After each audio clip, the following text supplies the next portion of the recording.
Hello friends, मैं doctor Anjali आप सबका अपने यूट्यूब चैनल में स्वागत करती हूँ।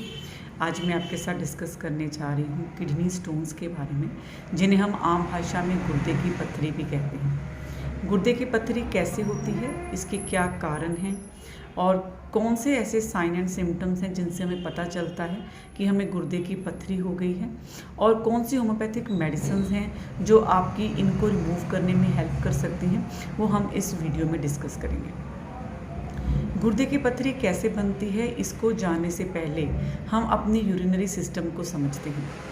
हमारा यूरिनरी सिस्टम दो किडनीज राइट एंड लेफ़्ट का बना हुआ है, और यहाँ से दोनों किडनीज में से पाइप लाइक स्ट्रक्चर्स निकल रही हैं जिन्हें हम यूरेटर्स कहते हैं। और ये यूरेटर्स नीचे आकर यूरिनरी ब्लैडर, जिसे हम यूरिन वाली टंकी कहते हैं, वहाँ आकर ये मिलते हैं। जो यूरिन किडनी में बनता है उसको ये लाकर यूरिनरी ब्लैडर में इकट्ठा करते हैं, और जब एक स्टेज के बाद यूरिनरी ब्लैडर फिल हो जाता है तब हमें यूरिन पास करने की इच्छा होती है और ये यूरेथ्रा के थ्रू बाहर निकल जाता है। हमारे ब्लड में बहुत से वेस्ट प्रोडक्ट्स इकट्ठे हो जाते हैं क्योंकि हमारे बॉडी के अंदर बहुत से प्रोसेसेस चल रही हैं। इसके अलावा उनके एंड प्रोडक्ट्स भी बनते हैं, और इनके अलावा हम जो मेडिसिन्स लेते हैं या कुछ हम अपनी डाइट में लेते हैं, इन सब के भी वेस्ट प्रोडक्ट्स जो हैं वो ब्लड में इकट्ठे होते जाते हैं। इन वेस्ट प्रोडक्ट्स को एक लेवल तक ही इनकी जो है वो अमाउंट हमारे ब्लड में होनी चाहिए। जो एक्सेस में होते हैं इनको निकालना बॉडी से बहुत ज़रूरी होता है। ये ब्लड किडनीज के थ्रू फ्लो करता है, जहाँ एक छन्नीनुमा स्ट्रक्चर होती है, और यहाँ से ये ब्लड छनता है, और जो वेस्ट मटेरियल्स हैं वो यूरिन की फॉर्म में निकल जाते हैं, और जो यूज़फुल प्रोडक्ट्स हैं वो ब्लड के अंदर ही रह जाते हैं।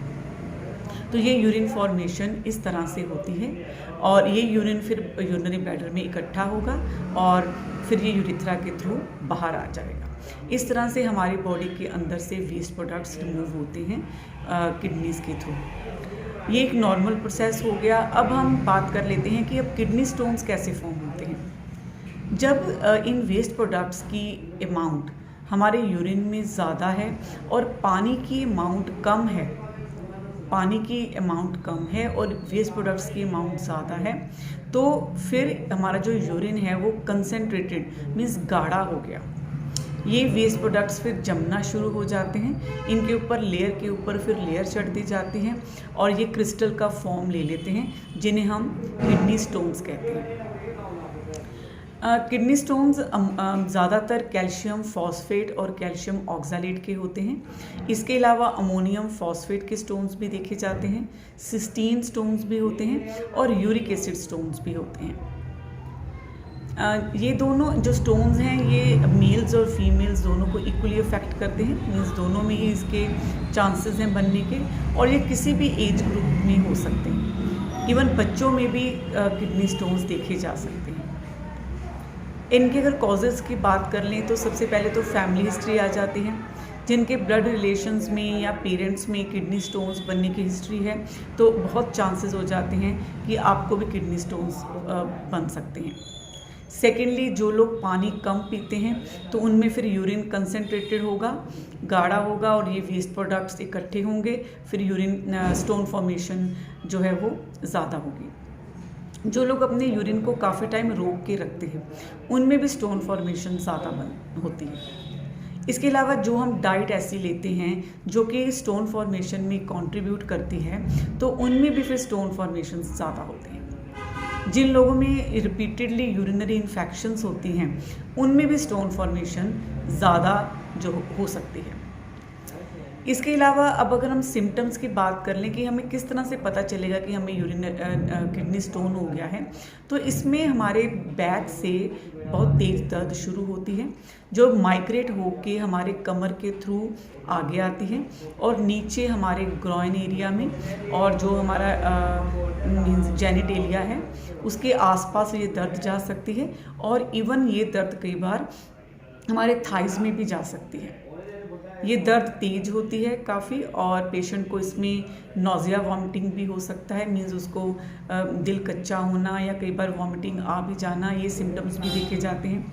अगर साथ में यूरिनरी इन्फेक्शंस भी हैं तो ठंड लग के बुखार भी हो सकता है, ये सिम्टम्स इसमें देखे जाते हैं। उसके बाद कई बार पेशेंट को बार बार यूरिन पास करने की इच्छा होती है, बार बार यूरिन आता है और यूरिन पास करते वक्त जलन महसूस हो सकती है, दर्द महसूस हो सकती है। अगर स्टोन आके यूरेथ्रा में अटक गया है तो कई बार यूरिन रुक भी जाता है। ये साइन एंड सिम्टम्स देखे जाते हैं किडनी स्टोन्स में। कौन सी होम्योपैथिक मेडिसिन हैं जो आपकी इसमें हेल्प कर सकती हैं? इनमें टॉप मोस्ट मेडिसिन आ जाती है बर्बेरिस वल्गैरिस। बर्बेरिस वल्गैरिस को हमें मदर टिंचर के फॉर्म में लेना है और 15-15 ड्रॉप्स 1/4 कप ऑफ वाटर में डालकर दिन में 3 बार लेना चाहिए। इसके साथ ही एक और मेडिसिन है हाइड्रेंजिया मदर टिंचर। हाइड्रेंजिया एक स्टोन ब्रेकर की तरह काम करती है और स्टोन को तोड़ कर यूरिन के थ्रू ये बाहर निकालती है। इसको भी आपको मदर टिंचर की फॉर्म में 15-15 ड्रॉप्स 1/4 कप ऑफ वाटर में डालकर दिन में 3 बार लेना है। फिर मेडिसिन आ जाती है लाइकोपोडियम 30 पावर में। इस मेडिसिन को आपको 30 पावर में दिन में 3 बार लेना है। इसका मेन सिम्टम होता है कि पेशेंट को यूरिन में रेड कलर की सैंड आती है, रेड कलर की रेत आती है यूरिन में। ये बच्चों में भी हो सकती है जो पथरी की प्रॉब्लम है, और बच्चों के डायपर के ऊपर भी आपको रेड कलर की सैंड देखने में मिल जाती है। पेशेंट को यूरिन पास करने से पहले बैक में बहुत दर्द होता है और यूरिन पास करने के बाद ये दर्द ठीक हो जाता है। ऐसे पेशेंट को गैस की भी बहुत प्रॉब्लम रहती है और मीन्स फ्लैचुलेंस की प्रॉब्लम रहती है इस पेशेंट को, और थोड़ा सा भी खाना खाने के बाद इस तरह से फील होता है कि जैसे उसका पेट फुल हो गया 1-2 बाइट्स के बाद। पहले भूख बहुत लगेगी लेकिन जैसे ही खाना स्टार्ट करेगा तो 1-2 बाइट्स के बाद पेशेंट को लगेगा कि उसका जो पेट है वो फुल हो गया। फ्लैचुलेंस काफ़ी होती है इसमें। फिर एक मेडिसिन आ जाती है सारसाप्रिला। इसको भी आपको 30 पावर में दिन में 3 बार लेना चाहिए। इसमें भी राइट साइडेड स्टोन्स होते हैं, राइट किडनी में स्टोन्स होते हैं। इसका सिम्टम आता है कि पेशेंट को यूरिन में वाइट कलर की सैंड होती है, यूरिन में वाइट कलर की सैंड पास होती है, और जैसे ही पेशेंट यूरिन पास करता है, पास करने के बाद मीन्स जब वो फिनिश करता है यूरिन पास करना, तो उसके यूरेथ्रा में उसको दर्द महसूस होती है, pen at the conclusion of urination. ये सारसाप्रिला में देखा जाता है। इसको भी आपको 30 पावर में 2-3 ड्रॉप्स दिन में 3 बार लेने चाहिए, और लाइकोपोडियम को भी आपको 30 पावर में दिन में 3 बार लेना चाहिए। और ये दोनों मदर टिंचर्स आपको लेने हैं, berberis vulgaris and hydrangea mother tincture. इसके साथ आपको एक मेडिसिन R27 लेनी है। R27 एक पेटेंट मेडिसिन है। इसको भी आपको 15-15 ड्रॉप्स 1/4 कप ऑफ वाटर में डालकर दिन में 3 बार लेना चाहिए। इन सारी मेडिसिन को आप 3 मंथ्स तक लीजिए और उसके बाद आप स्कैनिंग करवा के देखिए कि आपके स्टोन्स रिमूव हो गए हैं, या अगर हैं कुछ टाइम आप इस मेडिसिन को और कंटिन्यू कर सकते हैं। इन मेडिसिन के साथ साथ आपको वाटर इनटेक अपना बढ़ाना चाहिए, लिक्विड लेने चाहिए ताकि प्रेशर के साथ यूरिन आए, जिससे ये स्टोन रिमूव हो सके। जो डाइट आपको स्टोन फॉर्मेशन में हेल्प करती है, पालक और टमाटर, इन दोनों में ऑक्सालेट बहुत होते हैं। ये ऑक्सालेट फिर स्टोन फॉर्मेशन में हेल्प करते हैं, तो इनको आपको कम लेना चाहिए।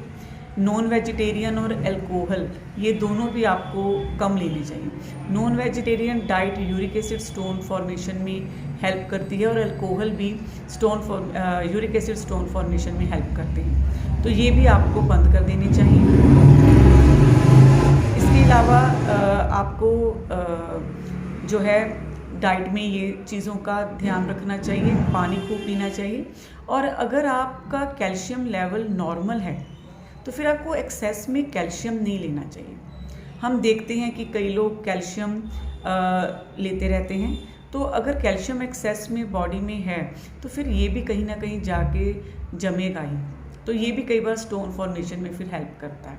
तो आपको कैल्शियम को भी, अगर आपकी इसकी ब्लड में इसकी क्वांटिटी सही है तो फिर आपको इसको नहीं लेना चाहिए। इन बातों का आप ध्यान रखिए और ये होम्योपैथिक मेडिसिन लीजिए, तो डेफ़िनेटली आपके जो स्टोन्स हैं, किडनी स्टोन्स हैं, वो ज़रूर रिमूव होंगे। अगर आपको ये वीडियो पसंद आया तो इसे लाइक और शेयर कर दीजिए और मेरे चैनल को सब्सक्राइब कर दीजिए। Thank you very much.